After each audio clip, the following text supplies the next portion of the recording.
Buenas tardes, mi nombre es Yemile Cardoso, estudiante de segundo año de Medicina de la sección 3. Hoy les vengo a hablar sobre los diuréticos y su mecanismo de acción, y también sobre la insuficiencia renal aguda.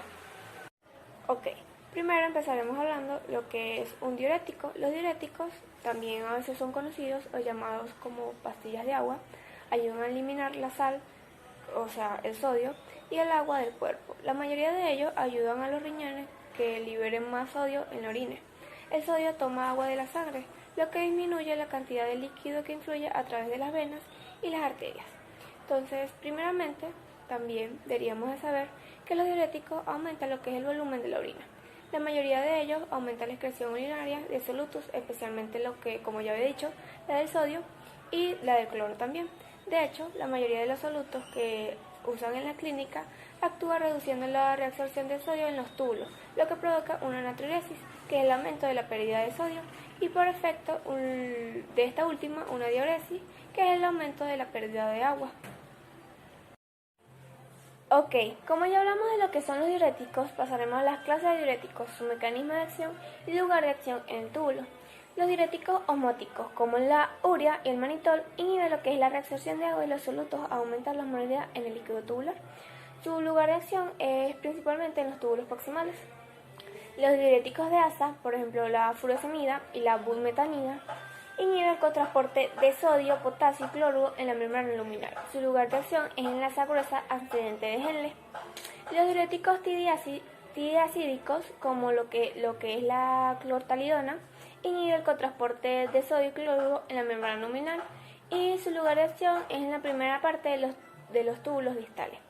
Los inhibidores de anhidrasa, ellos inhiben lo que es la secreción de hidrógeno y la reabsorción de lo que es el bicarbonato, lo que reduce la reabsorción de sodio en los túbulos proximales. La antagonista de la aldosterona, ella inhibe lo que es la acción de la aldosterona en el receptor tubular, reduce la reabsorción del sodio y reduce la secreción del potasio en los túbulos colectores. Ahora vienen los bloqueantes de los canales de sodio, que es la última. Por ejemplo, el triamtereno, él bloquea la entrada de sodio en los canales de sodio de la membrana luminal, lo que hace que reduzca la reabsorción de sodio y reduce la secreción de potasio en los túbulos colectores. Dejando de lado los diuréticos, pasaremos ahora a hablar sobre la patología de la insuficiencia renal aguda. ¿Qué es esto? Se denomina insuficiencia renal aguda a la reducción brusca en horas o días de la función renal. Se produce una disminución del filtrado glomerular y un acúmulo de productos nitrogenados séricos, por ejemplo, el aumento de la urea y la creatinina en la sangre, con incapacidad para regular lo que es la homeostasis. Existen tres tipos de insuficiencia renal aguda.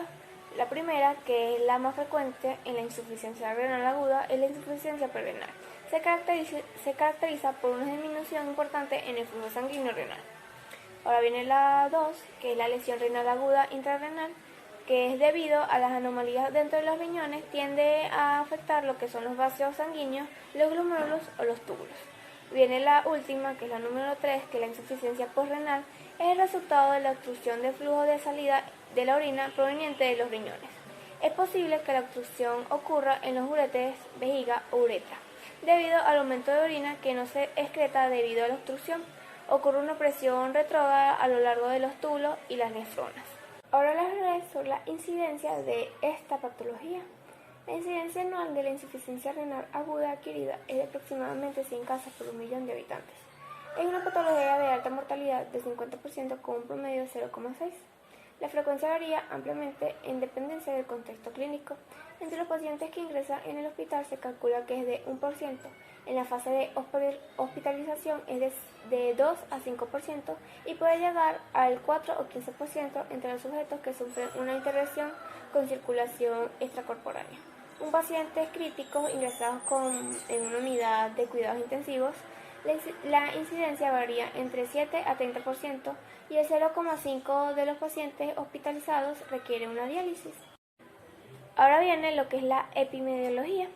La insuficiencia renal aguda adquirida en la comunidad se da en un 70% de los casos a causa de prerrenales y un 17% a las obstructivas.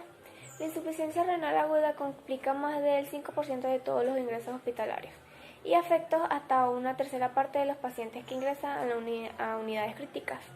Si se utilizan los criterios RIFLE, el porcentaje puede elevarse hasta un 20% de todos los pacientes hospitalarios, casi siempre en el contexto de isquemia, sepsia, fármaco y contrastes yodados. En unidades críticas, la causa suele ser multifactorial y se relaciona con la insuficiencia multiorgánica. En conjunto, más de la mitad de los casos se debe a la insuficiencia renal aguda prerenal, entre el 15% de la insuficiencia renal aguda en la comunidad y más del 50% de los que precisan tratamiento sustitutivo en las unidades de cuidados intensivos. Ahora hablaremos sobre la etiología. Recordemos que la etiología son las causas de la patología, en este caso de la insuficiencia renal aguda. Recordemos que hay 3 tipos de insuficiencia renal aguda. En estos 3 tipos van a haber causas diferentes.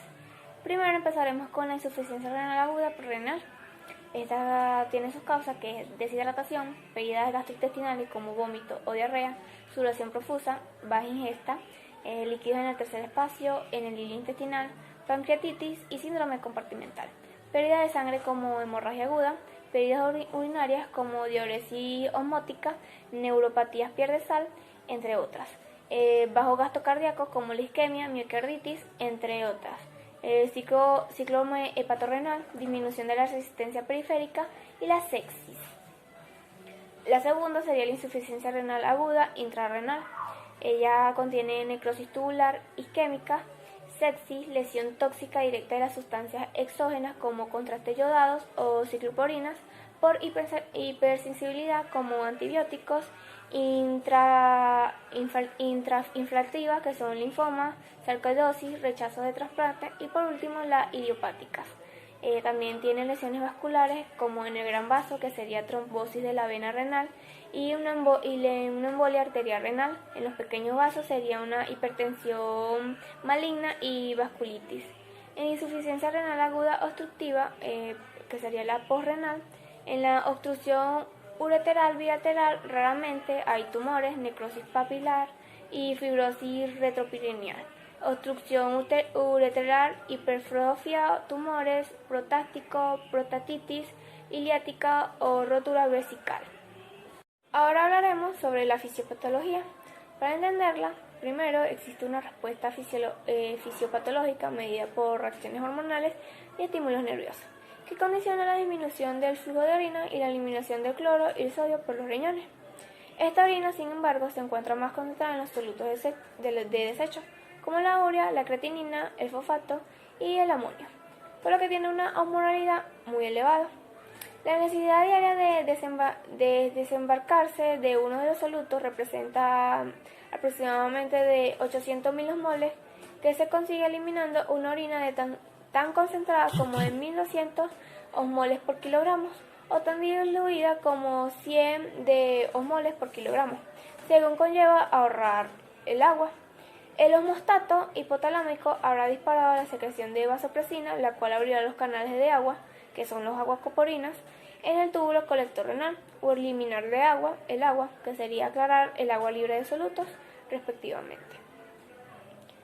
Es por todo ello que si el volumen de la orina baja a mililitros por día, aunque el riñón funcione correctamente y concentre al máximo su capacidad, no se conseguirá eliminar todas las sustancias de desecho y se producirá una retención de productos del nitrogenado, sería como una azotemia.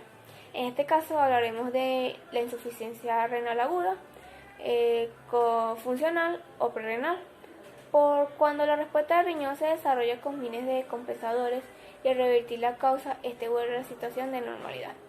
Por lo general, este tipo de fracaso renal se asocia a la oliguria, generalmente aceptada como la eliminación diaria de menos de 400 mililitros de orina por día o 200 mililitros en 12 horas, o un paciente sondado de 20 mililitros por hora. Sería que básicamente la insuficiencia renal aguda es asociada a la oliguria. Cuadro clínico. Entre los síntomas y signos de la insuficiencia renal aguda se incluye lo siguiente: disminución del volumen de la orina excretada, que sería la diuresis, aunque a veces se mantiene estable. retención de líquidos que causa hinchazón en las piernas, tobillos o los pies, falta de aire, fatiga, desorientación, náuseas, debilidad, ritmo cardíaco irregular, dolor u opresión en el pecho, convulsiones o coma en casos más severos. En algunos casos de la insuficiencia renal aguda no presenta síntomas ni signos y se detecta a través de pruebas de laboratorio que se realizan por otros motivos. Ahora seguimos con lo que es el diagnóstico. Dadas las altas tasas de morbilidad y mortalidad relacionadas con la insuficiencia renal aguda, debe enfocarse la atención en la prevención y en el diagnóstico temprano de esta.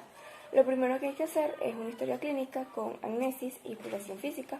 También está lo que la observación cuidadosa de la diuresis es muy esencial para las personas en riesgo de desarrollar la insuficiencia renal aguda.